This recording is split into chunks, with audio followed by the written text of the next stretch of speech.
வணக்கம்.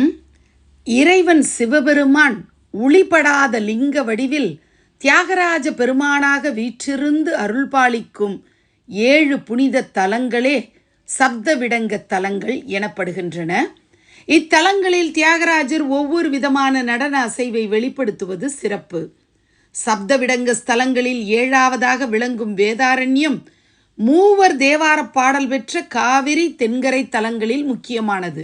இறைவன் வேதாரண்யேஸ்வரர் மறைக்காட்டு மணாளன் என்றும், இறைவி யாழை பழித்த மொழியம்மை, அதாவது அம்பிகையின் குரல் சரஸ்வதியின் வீணை இசையை விட இனிமையானது என்பதால் இப்பெயர் கிடைத்தது.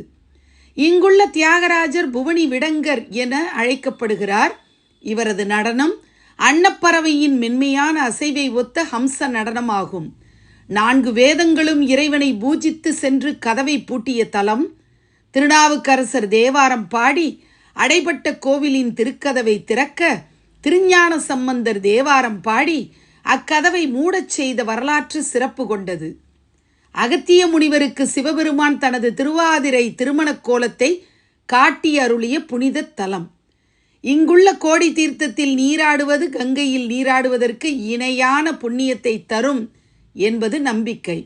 மறைக்காட்டு மணாளன் வேதாரண்யேஸ்வரின் அருட்கடாட்சம் பூரணமாக எல்லோருக்கும் கிடைத்திட என் மனமார்ந்த பிரார்த்தனைகள். நன்றி.